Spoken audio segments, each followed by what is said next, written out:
जो मुस्कुरा रहा है उसे दर्द ने पाला होगा, जो चल रहा है उसके पाँव में छाला होगा। बिना संघर्ष के इंसान चमक नहीं सकता, जो जलेगा उसी दिए में उजाला होगा। संघर्ष, क्यों बचे संघर्ष से? संघर्ष ही तो जीवन की आत्मा है। जितना कठिन संघर्ष होगा उतनी ही शानदार जीत होगी। नमस्कार दोस्तों, स्वागत है आपको गौतम बुद्ध की इस कहानी में। आज की कहानी संघर्ष ही जीवन है। एक बार एक किसान भगवान से बहुत ही नाराज हो गया। किसान बहुत मेहनती था। बहुत मेहनत से वो खेती में अनाज उगाता, उसकी देखभाल करता, पर अक्सर उसकी फसल खराब हो जाती। कभी सूखा पड़ जाता, कभी बाढ़ आ जाता, कभी तेज धूप, कभी आंधी। कोई न कोई कारण बन ही जाता कि उसकी फसल खराब हो जाती। एक दिन वो किसान गुस्से में आसमान की ओर देखकर भगवान से कहा, हे ईश्वर, आपको लोग सब ज्ञाता मानते हैं कि आप सब जानते हैं, कहते हैं कि आपकी इच्छा के बिना एक भी पत्ता नहीं हिलता, पर मुझे तो लगता है कि आप छोटी से छोटी बात भी नहीं जानते। आपको तो ये भी नहीं पता कि खेती बाड़ी कैसे करते हैं। अगर आप जानते होते तो हर समय जो बाढ़, आंधी और तूफान आते हैं वो कभी नहीं आते।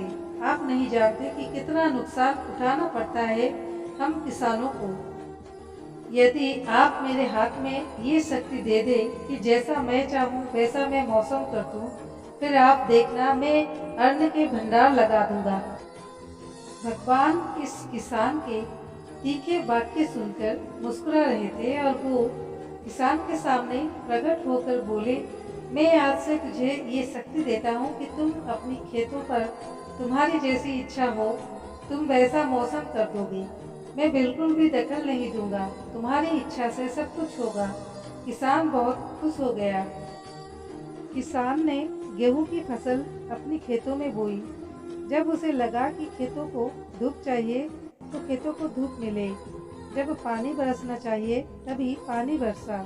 आंधी, तूफान, बाढ़ कुछ भी उसने अपने खेतों पर आने नहीं दिया। किसान के खेतों में इस वर्ष ऐसी फसल हुई जैसे कभी नहीं हुई थी। हरी भरी लहलहाती फसल। मन ही मन वो बहुत खुश हो गया और सोचने लगा, अब सबूत के साथ दिखाऊंगा भगवान को कि इसे कहते हैं शक्ति का सही उपयोग। मेरी सफलता देखकर उन्हें अपने नियम जरूर बदलने पड़ेंगे। कुछ दिन गुजरे, फसल कटने को तैयार हो गए।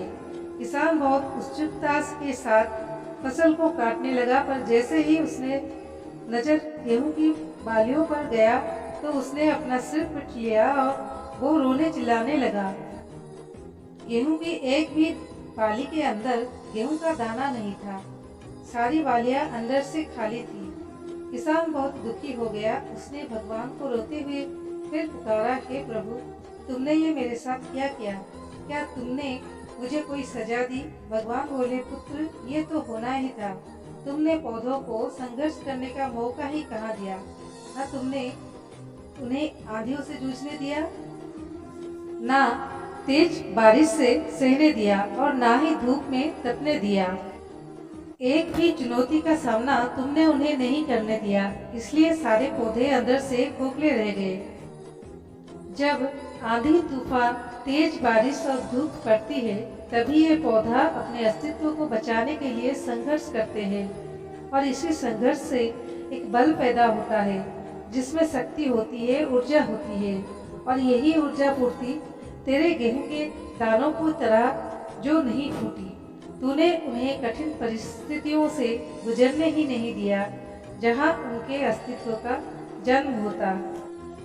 सारे बालियां इसलिए खाली है, इसमें एक भी गेहूं का दाना इसलिए नहीं है क्योंकि तुमने अपने पौधों को संघर्ष कराया ही नहीं।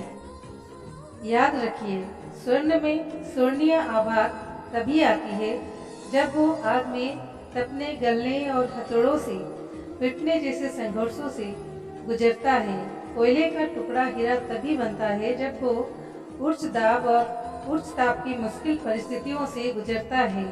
इसी तरह यदि हमारी जिंदगी में कोई संघर्ष ही ना हो कोई चुनौती ही ना हो तो हम भी गेहूं की बालियों की तरह खोखले रह जाएंगे, कोई अस्तित्व नहीं होगा हमारा। विपरीत परिस्थितियाँ, चुनौतियाँ, समस्याएं हमें और अधिक निखारती है। यदि जीवन में कठिन परिस्थितियाँ और चुनौतियाँ आए तो घबराना मत, बल्कि सामना करना। विश्वास करना कि आप और अधिक निखर जाओगे और अधिक मजबूत बन जाओगे। किसी ने कितना सही कहा है, जिंदगी जीना आसान नहीं होता, बिना संघर्ष कोई महान नहीं होता। जब तक ना पड़े हथौड़ों की चोट, तब तक पत्थर भी भगवान नहीं होता। तो दोस्तों, कैसी लगी हमारी आज की कहानी कमेंट के माध्यम से बताएं, और पसंद आई हो तो अपने दोस्तों के साथ शेयर कीजिए। धन्यवाद।